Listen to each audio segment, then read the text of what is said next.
You're tuned in to The Andrew Lawton Show. Welcome back to The Andrew Lawton Show. Well, Jane Roe is probably the most famous name attached to abortion rights in the United States and around the world. And Jane Roe's real name, Norma McCorvey, became probably one of the most well-known pro-life voices in America for the last several decades. And now a documentary is trying to put forward a different view that Norma McCorvey, aka Jane Roe, was actually just making a financial calculation. She was just saying pro-life talking points for money, and that she wasn't actually that. And this is something that, of course, has been jumped on by a lot of activists to say that the pro-life movement's a fraud, the religious right's a fraud. But it doesn't seem like the documentary is actually something that can necessarily be taken at face value. I want to play a clip from this FX documentary deathbed confession highlight of Norma McCorvey, aka Jane Roe. Did they use you as a trophy? Of course. I was the big fish. I was the big fish. Do you think they would say that you used them?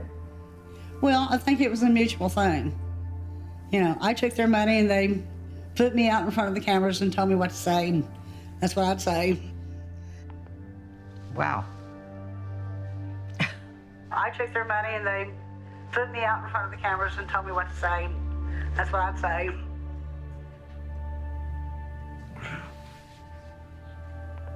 Wow. Give me an example of what you'd say. We've gathered here today to pay homage to the children that are being aborted in this abortuary.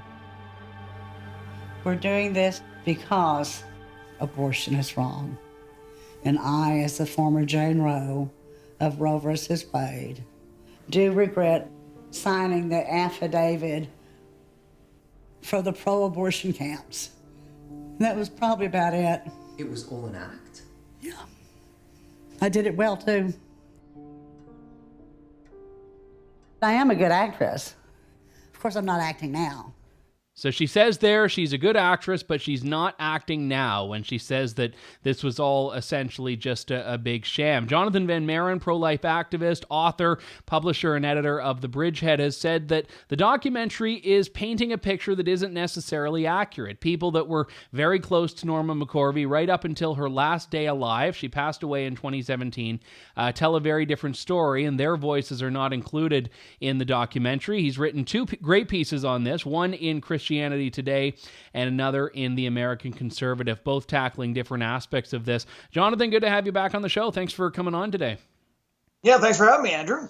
So let's start first off with Norma McCorvey's role in the pro-life movement, because Jane Roe, Roe v. Wade, still years after the decision, is really just a cornerstone of the American political discussion. How big a player was she in the pro-life movement after her conversion to Christianity and after she, so to speak, flipped sides to being pro-life?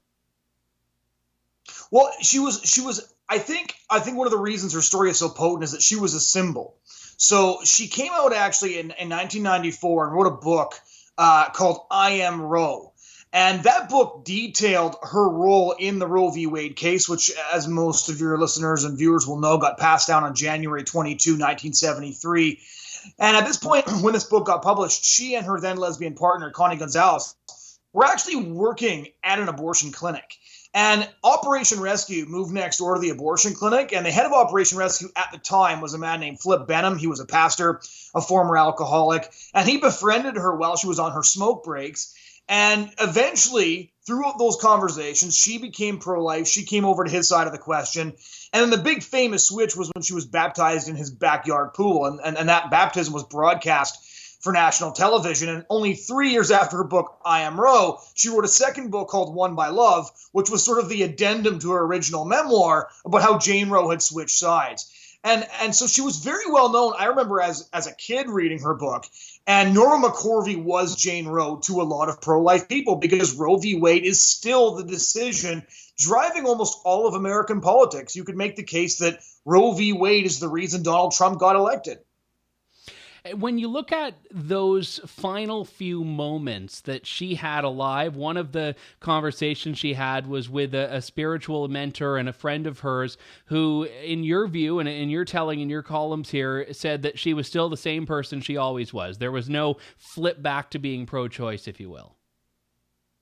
Well, so the interesting thing I think about the AKA Jane Roe is I was suspicious right away when the trailer got released, simply because none of her close friends were interviewed in this documentary. So if you're a journalist, Andrew, so you know this, when you're really trying to uncover a full story and all of its complexities, you talk to all the different people that somebody knows to try and get a real sense of who they were and what their mindset was. And they call the documentary her deathbed confession. It's sort of this throwaway line she gives with a chuckle. You saw that in the trailer there. But it actually wasn't her deathbed confession, because the people who were there at her actual deathbed tell a different story. She told Janet Morano of Priests for Life hours before she died that she wanted Janet to continue to fight for the overturn of Roe v. Wade. Father Frank Pavone of Priests for Life, who was her spiritual advisor, spoke to her hours before she passed away. Karen Garnett, who was her friend for 22 years, spoke with her as well just a couple of hours before she passed away. I think the producer Nick Sweeney, who did the interviews with her, I think the big coup that he pulled off was getting the entire mainstream media to run with the whole "she got paid to change her mind" line long before the documentary came out, because that narrative is sort of solidified, even though when you watch the documentary, which I did on Friday night, she never at any point actually says that she was paid to change her mind. And any idiot knows that there's a big difference between being paid to change your mind and being paid to advocate for a specific position, which she absolutely was. You've gotten paid to do speaking. I've gotten paid to do speaking. It's called an honorarium, and surely Nick Sweeney knew this. He just wanted the line to be, Jane Roe got paid to become pro-life, therefore the pro-life movement's a sham. Is there not still some truth to the idea that even if she was getting paid for a speaking fee, which is a pretty common practice in the pro-life community and in other political movements, that being pro-life still afforded her a lifestyle, and that there still may have been a financial motivation to jumping into it as fervently as she did?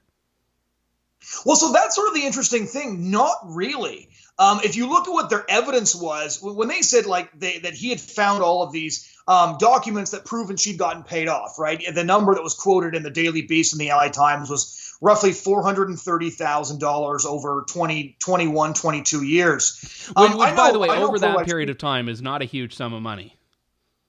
Well, that's roughly 20 grand a year. I know pro-life speakers who make that much in a single speech. So this is a very small amount of money to anybody familiar with the landscape of the movement we're talking about. And the other thing that gets left out is this money was paid to her ministry, Roe No More Ministries. They were donations to a ministry that she ran, and those donations were actually made to that ministry so that she could stay in Texas, because she didn't like traveling, she didn't like speaking very much. And so it's the whole idea that she was paid was, I was relieved when I saw the documentary. I was like, well, does this guy have evidence that people were bribing her to hold her position? Or you just never know what sort of bombshell is going to come out. All of her friends, I got a few more interviews coming out this week, said she was very volatile. So who knows what she would have said. She got paid to show up in this documentary, ironically, while he's accusing the pro-life movement of paying her off. He paid her to show up in this film, AKA Jane Roe. But the documents he shows in the documentary are 990 forms for a pro-life ministry, right? I work for a pro-life organization. It's not a very big amount of money.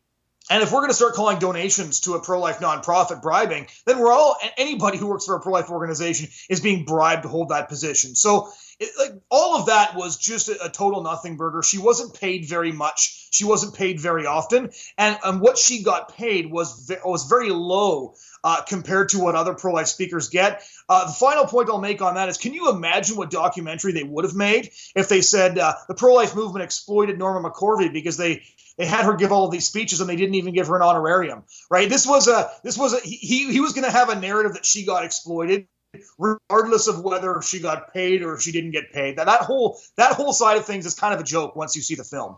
So I know it's a bit of an unrelated point here, but I think that one of the bigger problems that I have is that a lot of people tend to take documentaries as being gospel and complete, nonfiction without any bias, without any ulterior motives. And we know that's not the case. Like Tiger King tells us, people just put characters in and form a narrative that's going to make for a good story. And in this case, there's clearly an agenda there. But at the same time, whatever the bias of the documentarian is, the bias of the producer, the bias of the mainstream media, she still said those words that, it was all an act, that she's a good actress, that she's not acting now. So how do you reconcile what these friends of hers that you've talked to have said with her saying pretty clearly in her own words, whatever led to that point, that, yeah, she was acting, but she's not now? Well, it's so funny that you put it that way when you said in her own words. When you watch the documentary, they're having a discussion about how she got paid to say stuff for the camera. So she had this stump speech like many speakers do.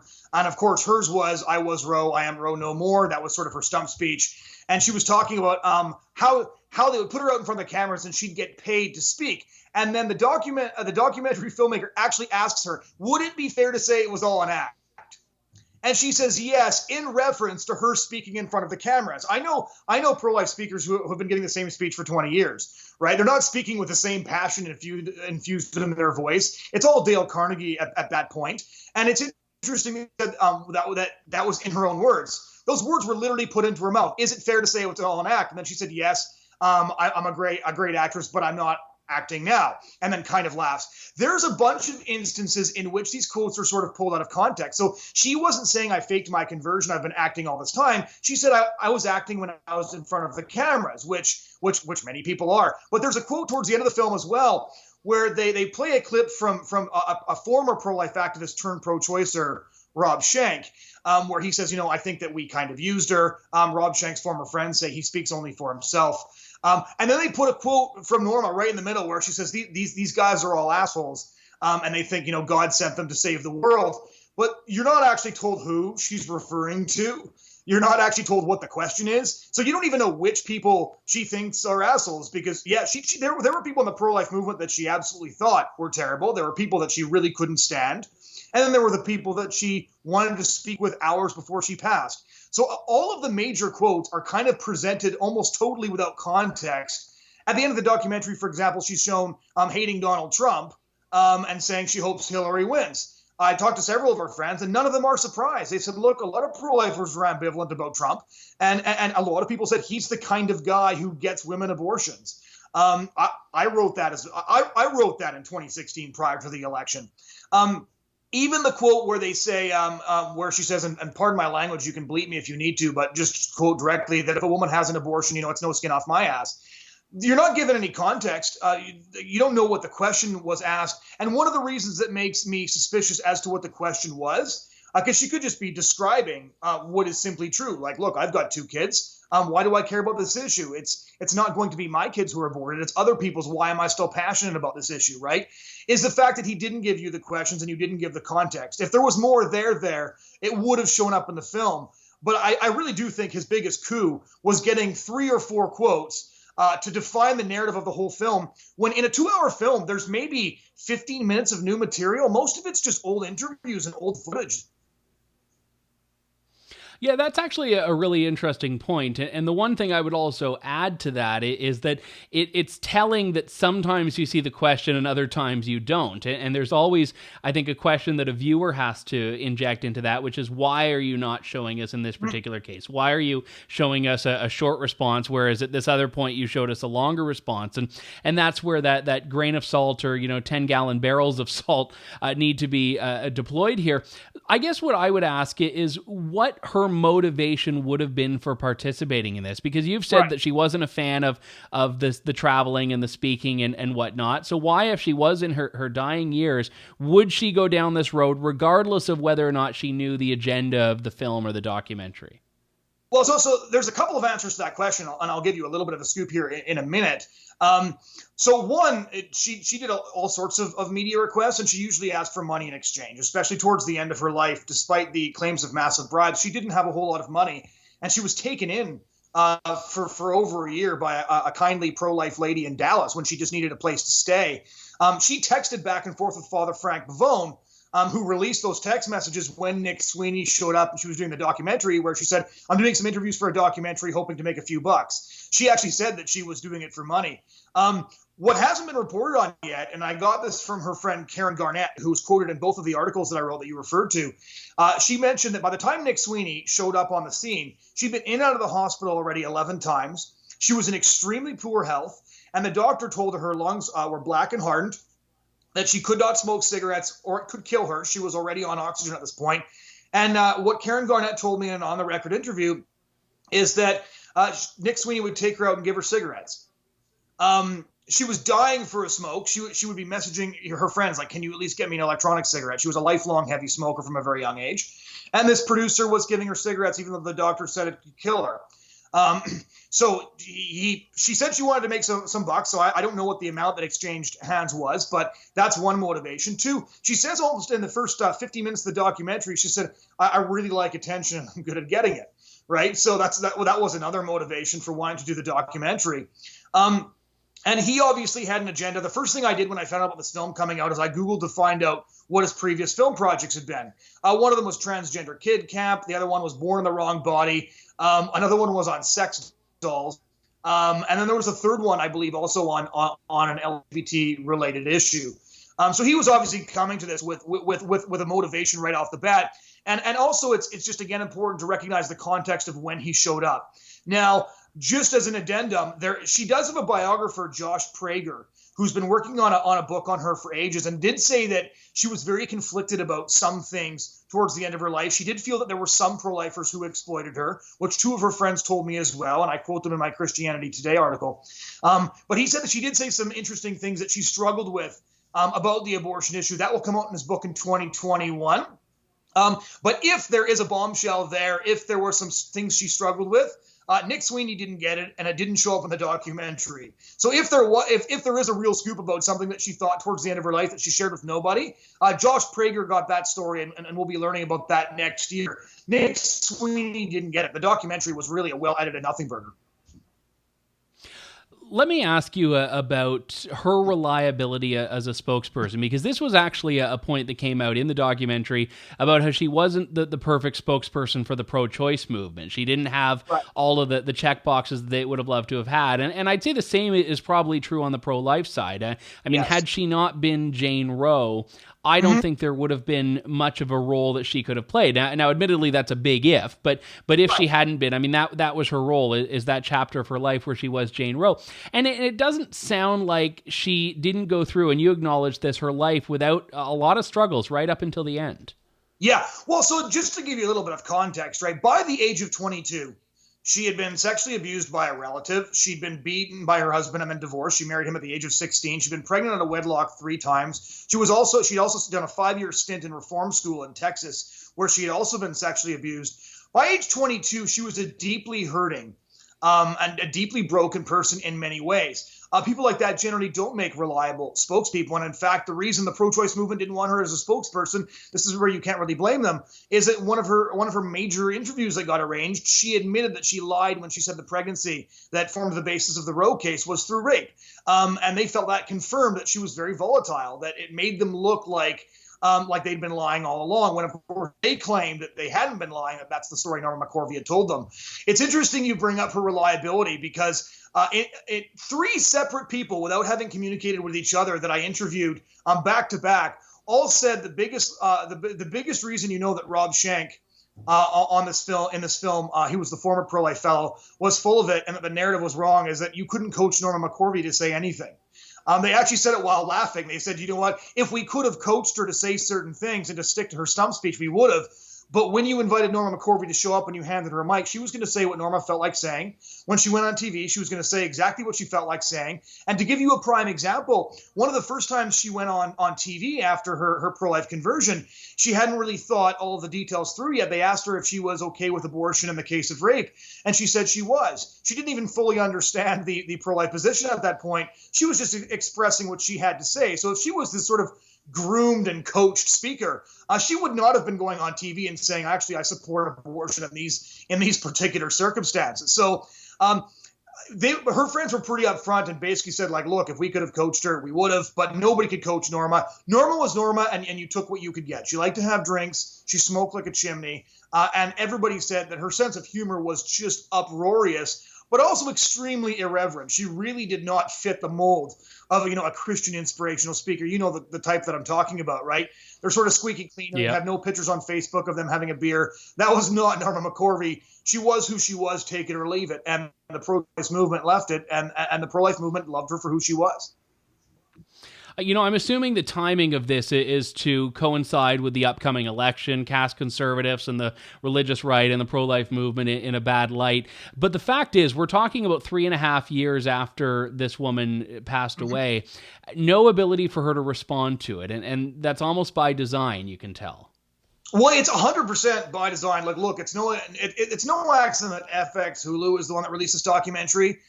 Some of your viewers might know this, but they also recently released an ongoing miniseries called Mrs. America on Phyllis Schlafly, who was also a pro-life activist who took on the Equal Rights Amendment and won. And the things they say about her are just horrifying, and things that they could not say if she was still alive. Like Phyllis would have sued them into the ground if they said this while she was alive, but now she's been gone for 2 years, and now they can sort of say whatever they want. I think that one of the political ramifications that's very interesting here is that in the mid-2000s, Norma McCorvey actually sued to have Roe v. Wade overturned based on new evidence that abortion hurts women.